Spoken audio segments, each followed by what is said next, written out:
ഒരു കാര്യമാണ്, ഞാനൊരു സ്ത്രീ ആയതുകൊണ്ടും ഞാനൊരു നേഴ്സ് ആയതുകൊണ്ടും അത് കഴിഞ്ഞ് ഞാനൊരു ദൈവ പൈതലായി. അതാണ് എനിക്ക് ഏറ്റവും ലോകത്തിൽ പ്രശംസിക്കുവാനുള്ളത്. സ്ത്രീ എന്ന് പറയുമ്പോൾ ഈ ലോകത്തിൽ കഴിവ് കുറഞ്ഞവരായിട്ടല്ലേ നമ്മൾ പ്രത്യേകിച്ച് നമ്മളുടെ ഇന്ത്യക്കാർ കാണുന്നത്. എന്നാൽ നമുക്കാണ് ഏറ്റവും കൂടുതൽ കർത്താവിനെ പറ്റിയിട്ട് ഒരു സ്ത്രീക്കാണ് ചെയ്യാൻ പറ്റുന്നതെന്ന് ഞാൻ വിശ്വസിക്കുന്നു. നമ്മളൊന്ന് അതിനൊരു സമയം, അതിനൊന്ന് ആഗ്രഹം കൊടുത്താൽ തീർച്ചയായിട്ടും ഹല്ലേലൂയ. പ്രത്യേകിച്ച് നേഴ്സിംഗ്, രണ്ടാമത് പറഞ്ഞത് നേഴ്സിംഗ് പ്രൊഫഷനിൽ നമുക്ക് കർത്താവിനെ ഉയർത്തുവാൻ ഒരുപാട് അവസരങ്ങളുണ്ട്. എല്ലാവർക്കും ഉണ്ട് കേട്ടോ, എല്ലാവർക്കും അവസരമുണ്ട്. ഞാൻ ചെയ്യുന്ന ഓരോ കാര്യങ്ങൾ എന്നെ കൊണ്ട് കർത്താവ് ചെയ്യിപ്പിക്കുന്നു. ഞാൻ ചെയ്യുന്നതെന്ന് കൂടെ പറയാൻ എനിക്ക് പറ്റത്തില്ല.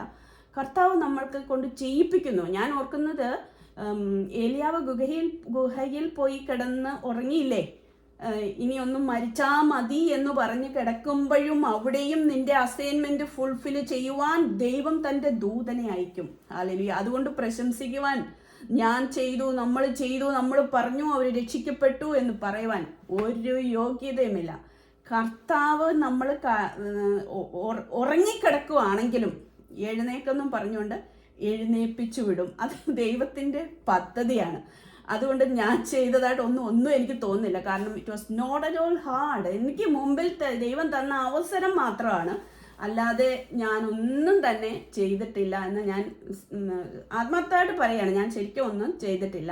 ദൈവം എന്നെ കൊണ്ട് ചെയ്യിപ്പിച്ചത് മാത്രമേ ഉള്ളൂ. അത് എവിടെയായാലും നമുക്ക് ചെയ്യാനായിട്ട് പറ്റും.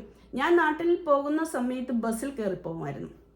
ഇച്ചിരി ഡിഫിക്കൽട്ടാണ്. ഇവിടുന്ന് നമ്മൾ കുറച്ച് നമ്മൾ ഗൾഫിലൊക്കെ ആയിരുന്ന സമയത്ത് ബസ്സിൽ നാട്ടിൽ ചെന്ന് കയറുക എന്ന് പറഞ്ഞാൽ ഡിഫിക്കൽട്ടാണ്. പക്ഷെ എൻ്റെ പർപ്പസ് എന്താണെന്ന് ചോദിച്ചാൽ, ബസ്സിൽ അടുത്തിരിക്കുന്നതോ അടുത്ത് നിൽക്കുന്ന ആളോട് സുവിശേഷം പറയാൻ പറ്റും. ഞാൻ അവരെ വിളിച്ചിട്ട് ഇന്ന് നിങ്ങൾ കേട്ടോ, യേശു എൻ്റെ ദൈവം യേശു, അങ്ങനെയൊന്നും പറയാൻ പറ്റത്തില്ല. പക്ഷെങ്കിൽ ദൈവം എന്നെ ഏൽപ്പിച്ചിട്ടുണ്ടെങ്കിൽ ഒരാൾ എന്നോട് ചോദിക്കും, നീ ആരാ കുഞ്ഞേ, നീ എന്ത് ചെയ്യുന്നു, നീ എവിടെ പോകുന്നു എന്ന് ചോദിക്കുമ്പോൾ ആ സമയം നമുക്ക് യൂസ് ചെയ്യാൻ പറ്റും. അപ്പം നമുക്ക് തിരിച്ച് ചോദിക്കാമല്ലോ, നീ എവിടെ പോകുന്നു. അപ്പോൾ അവരൊരു ഹോസ്പിറ്റലിൽ പോകുമായിരിക്കും. അപ്പോൾ ഞാൻ പറയും, അതെ, ഈ എൻ്റെ ദൈവം സൗഖ്യമാക്കുന്ന ഒരു ദൈവം, നിന്റെ ബുദ്ധിമുട്ടുകളിൽ ഇടപെടുന്ന ഒരു ദൈവം.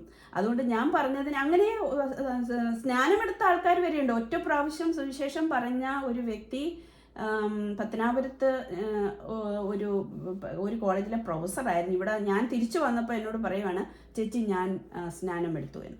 അപ്പോൾ നടുന്നവനൊന്ന്, വെള്ളം ഒഴിക്കുന്നതൊന്ന്, വളർത്തുന്നതൊന്ന്, എല്ലാം അതിനെ ക്രിയ ചെയ്യുന്നത് ആരാണ്?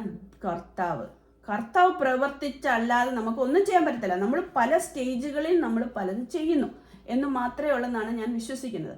അപ്പോൾ നമ്മൾ നേഴ്സുമാരായിരിക്കുന്നവരാണ് കൂടുതൽ ഇവിടെ ഉള്ളതുകൊണ്ട് ഞാൻ പറയുകയാണ്, നമുക്ക് കൂടുതലും ഓപ്പർച്യൂണിറ്റീസ് ഉണ്ട്, നമുക്ക് ഉപയോഗിക്കുവാനുള്ള ഒരു അവസരമുണ്ട്. അപ്പം നേഴ്സുമാരോട് എനിക്ക് പ്രത്യേകിച്ച് പറയാനുള്ളത്, നമുക്ക് ഓപ്പർച്യൂണിറ്റി ഉള്ളപ്പോൾ നമ്മളത് ഉപയോഗിക്കുന്നുണ്ടോ? നമ്മൾ വിഷമമാണ്, നമ്മൾ ജോലിയുടെ ബുദ്ധിമുട്ടാണ്, അതെ ഒക്കെയാണ്. പക്ഷെ നമ്മൾ ചെയ്യുന്നതെല്ലാം സ്നേഹത്തിലും സന്തോഷത്തിലും ആത്മാർത്ഥതയിലും ചെയ്യുകയാണെങ്കിൽ തീർച്ചയായിട്ടും നമുക്ക് അവിടെ അവസരം ലഭിക്കും. നമ്മൾ വീട്ടിലാണെങ്കിൽ എത്ര ബുദ്ധിമുട്ടായാലും നമ്മൾ ഫുഡ് കഴിക്കത്തില്ലേ, നമ്മൾ ഫുഡ് ഉണ്ടാകത്തില്ലേ, ക്ലീൻ ചെയ്യത്തില്ലേ, അതൊക്കെ ഒരു ഡിഫിക്കൽറ്റി ആയിട്ട് നമ്മൾ കൺസിഡർ ചെയ്യാൻ പറ്റത്തില്ല. കാരണം നമ്മളെ ഏൽപ്പിച്ച ദൈവം തന്ന അനുഗ്രഹങ്ങളാണ്. അപ്പം നമുക്ക് ദൈവം തന്ന അനുഗ്രഹത്തിൽ സന്തോഷിക്കുക, അതിൽ നമ്മൾ ദൈവത്തെ ഉയർത്തുക. ദൈവമാണ് ആയുസ്സ് തന്നെ, ദൈവ ആരോഗ്യം തന്നെ. എത്രയോ രോഗികൾ അവിടെ ബെഡിൽ കിടക്കുന്നു, നമ്മുടെ സഹായമായിട്ട് അവർ വെയിറ്റ് ചെയ്യുമ്പോൾ നമുക്ക് എന്ത് പിറുപിറുക്കാനാണ് ഉള്ളതെന്നാണ് ഞാൻ ചോദിക്കുന്നത്. നമ്മൾ ചെയ്യുന്ന അല്പേ ഉള്ളെങ്കിലും അതൊന്ന് സ്നേഹത്തിൽ ചെയ്യുക, അതൊന്ന് ആത്മാർത്ഥതയോടെ ചെയ്യുക. സങ്കീർത്തനം 85-ാം അധ്യായത്തിൽ 11-ാം വാക്യം എനിക്ക് വളരെ ഇഷ്ടമുള്ളൊരു കാര്യമാണ്. ഞാൻ പല മെസ്സേജിലും പറയുന്നതാണ്. വിശ്വസ്തത ഭൂമിയിൽ നിന്നും മുളയ്ക്കുമ്പോഴാണ് നീതി സ്വർഗത്തിൽ നിന്ന് നോക്കുന്നത്. Hallelujah, praise God, hallelujah. Righteousness will look down, hallelujah. Faithfulness ഭൂമിയിൽ നിന്ന് മുളയ്ക്കണം. അത് മുളയ്ക്കുമ്പോൾ മാത്രമേ നമ്മളുടെ നീതിയായ ദൈവം സ്വർഗത്തിൽ നിന്ന് നമ്മളെ നോക്കത്തുള്ളൂ. ഹല്ലേലൂയ. എങ്കിലും ദൈവം കരുണയുള്ളവനാകിയാൽ നമ്മളെയൊക്കെ സൂക്ഷിക്കുന്നു, രക്ഷിക്കുന്നു. എവിടെയായാലും നമുക്ക് പറയാൻ പറ്റും കേട്ടോ. നിങ്ങളെല്ലാവരും പ്രാർത്ഥിച്ചല്ലോ, പല രാജ്യങ്ങൾക്ക് വേണ്ടി കർത്താവിൻ്റെ സുവിശേഷം എത്താൻ പറ്റാത്ത രാജ്യങ്ങൾക്ക് വേണ്ടി പ്രാർത്ഥിച്ചു. ദൈവം തീർച്ചയായിട്ടും പ്രാർത്ഥന കേൾക്കും. ഇപ്പോൾ ഉടനെ മറുപടി തന്നില്ലെങ്കിലും പിന്നീട് കാലങ്ങൾ കഴിയുമ്പോൾ, നമ്മുടെ ജീവിതങ്ങളൊക്കെ കഴിഞ്ഞാലും ഒരു പ്രാർത്ഥനയ്ക്ക് ഉത്തരം തരാതെ പോകത്തില്ലെന്നാണ് ഞാൻ വിശ്വസിക്കുന്നത്. ഞാൻ സൗദി അറേബ്യയിൽ ഉണ്ടായിരുന്ന സമയത്ത് അന്നൊക്കെ സൗദിക്ക് വേണ്ടി ഒരുപാട് പ്രാർത്ഥിക്കും. ഇന്ന് അതിൻ്റെ വളർച്ച കണ്ടില്ലേ, എല്ലാവർക്കും അറിയാലോ. അന്ന് അപായമിട്ട് ബൈബിള് പോയിട്ട് ഏതെങ്കിലും ഒരു കുരിശോ ഏതെങ്കിലും ഒരു സാധനം എവിടെയെങ്കിലും ഉണ്ടെങ്കിൽ അതെല്ലാം തപ്പിയെടുത്ത് സ്ത്രീകളെല്ലാം ഉടുപ്പൊക്കെ ഊരി നോക്കി അങ്ങനെ എടുത്തിരിക്കുന്ന ഒരു സമയങ്ങളുണ്ടായിരുന്നു അവിടെ. ആ സമയത്ത് ഹോസ്റ്റലിൽ വെച്ച് എൻ്റെ സുവിശേഷം അവിടെയാണ് സ്റ്റാർട്ട് ചെയ്തത്. എനിക്ക് തോന്നുന്നു ഒരു 10-25 വർഷം മുമ്പാണെന്ന് തോന്നുന്നു. അവിടെ ഞാൻ വെറുതെ ഇരുന്ന് പ്രാർത്ഥിച്ച് എൻ്റെ ശബ്ദം കേട്ട്, ഹോസ്റ്റലാണെന്ന് ഓർത്തോണം, വീട് പോലും അല്ല. ഹോസ്റ്റൽ എന്ന് പറയുമ്പോൾ ഡോമിറ്ററി പോലെ തുറന്നു കിടക്കുന്ന പല ജാതി മതങ്ങളുള്ള പല രാജ്യങ്ങളിൽ നിന്നുള്ള ആൾക്കാരുള്ളിടത്ത് എൻ്റെ ശബ്ദം കേട്ട് പലരും കയറി വന്ന് ഞങ്ങളൂടെ പ്രാർത്ഥിച്ചോട്ടെ എന്ന് പറഞ്ഞ് 19 നേഴ്സുമാർ ഞങ്ങൾ ഉറക്കപ്പാടുകയും പ്രാർത്ഥിക്കുകയും ചെയ്യുമായിരുന്നു ആ സമയങ്ങളിൽ. അതെന്ന് പറയുന്നത് ഞാൻ ആരും വിളിച്ചല്ല. അതാണ് ഞാൻ പറഞ്ഞത്, ഞാനൊന്നും ചെയ്തില്ല, എനിക്കൊന്നും പ്രശംസിക്കാനില്ല, ഞാൻ ഒരു എഫേർട്ടും എടുത്തിട്ടില്ല. ഞാൻ പ്രാർത്ഥിക്കുന്ന എൻ്റെ വേദനയിൽ ഞാൻ കരഞ്ഞ ശബ്ദം കേട്ട് വന്നവരാണ്. പിന്നെ എനിക്ക് എന്ത് പ്രാർത്ഥിക്കാൻ പറ്റും? ഞാൻ പറഞ്ഞു ഓക്കെ നിങ്ങളും പ്രാർത്ഥിച്ചോ എന്ന് പറഞ്ഞു. അവിടെ ക്യാൻസറുകളൊക്കെ സൗഖ്യമായിട്ടുണ്ട്. അത് ദൈവം പ്രവർത്തിക്കും. അപ്പോൾ നമ്മളെ കൊണ്ട് ചെയ്യിപ്പിക്കാനുള്ളത് ദൈവം ചെയ്യും. അതിനകത്ത് ഒരു അത്ഭുതവും ഇല്ല. ദൈവം തൻ്റെ പുത്രനായ ക്രിസ്തുവിനെ വിട്ടു, ഈ ലോകത്തിന് വേണ്ടി, നമ്മളെ സ്നേഹിക്കാൻ വേണ്ടി വിട്ടു. ഹല്ലേലൂയ. അതിലും വലിയ ഒരു പ്രവൃത്തി ലോകത്തിലില്ല. എത്ര കഷ്ടങ്ങളാണ് കർത്താവ് അവിടെ സഹിച്ചത്. നമ്മളൊന്നുമല്ലാതിരുന്ന നമുക്ക് വേണ്ടിയിട്ട്.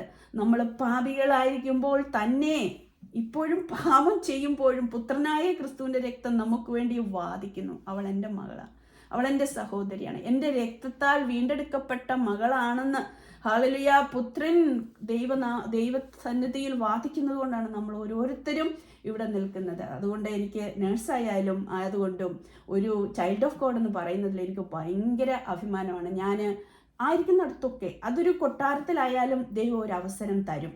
ഞാൻ ബഹ്റിലൊക്കെ ഉള്ള സമയത്ത് രാജകൊട്ടാരങ്ങളിലൊക്കെ ജോലി ചെയ്യുന്ന സമയങ്ങളിൽ അവർക്ക് ആവശ്യമുള്ളപ്പോൾ ഞാൻ പറയും എൻ്റെ ഇങ്ങനെ ഒരു ദൈവം ഉണ്ട്, നിങ്ങൾക്ക് ആവശ്യമുണ്ടെങ്കിൽ, നിങ്ങൾക്ക് ആവശ്യമില്ലെങ്കിൽ ഞാൻ പ്രാർത്ഥിക്കേണ്ട കാര്യമില്ലല്ലോ.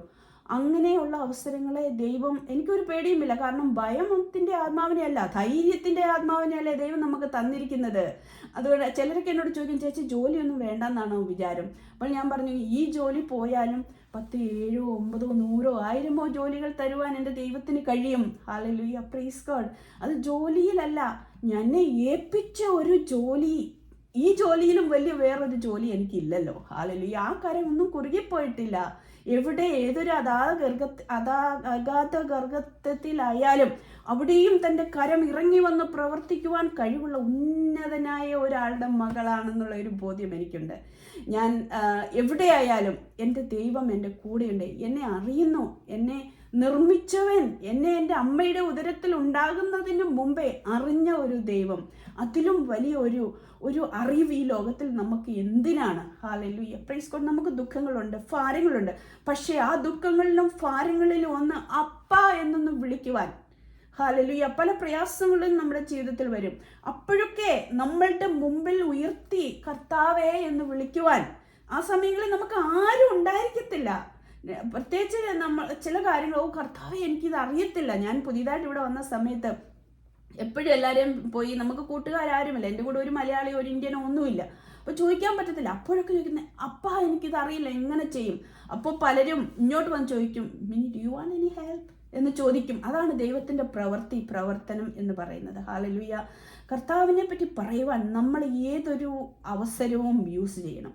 ഓരോ ശ്വാസവും നമ്മൾ ദൈവത്തിൽ അർപ്പിക്കുക. വണ്ടി ഓടിക്കാൻ എനിക്കിവിടെ വന്നപ്പോഴൊക്കെ, നമ്മൾ ഗൾഫിലും ഇന്ത്യയിലും വണ്ടി ഓടിക്കുന്ന പോലെയല്ല, സ്റ്റിയറിംഗ് കൺട്രോൾ മാത്രമേ എനിക്ക് ഉണ്ടായിരുന്നുള്ളൂ. അപ്പോഴൊക്കെ എനിക്ക് ഉള്ളിൽ ഭയമുണ്ട്. അപ്പോഴും ഞാൻ പറഞ്ഞേ, കർത്താവേ എനിക്കറിയില്ല, എന്നെ ഒന്ന് പിടിച്ചോണേ. ഏതൊരവസ്ഥയിലും എനിക്ക് ആശ്രയിക്കാൻ, നമുക്ക് ഓരോരുത്തർക്കും ആശ്രയിക്കുവാൻ ഉന്നതനായ ഒരു കരമുണ്ട്. അതാണ് നമ്മളെ വലിയവരാക്കി തീർക്കുന്നത്. ഒരുപാട് നഴ്സുമാരുണ്ട്, എന്നാൽ നമ്മൾ പ്രത്യേകതയുള്ളവരാണ്. ഹല്ലേലൂയ.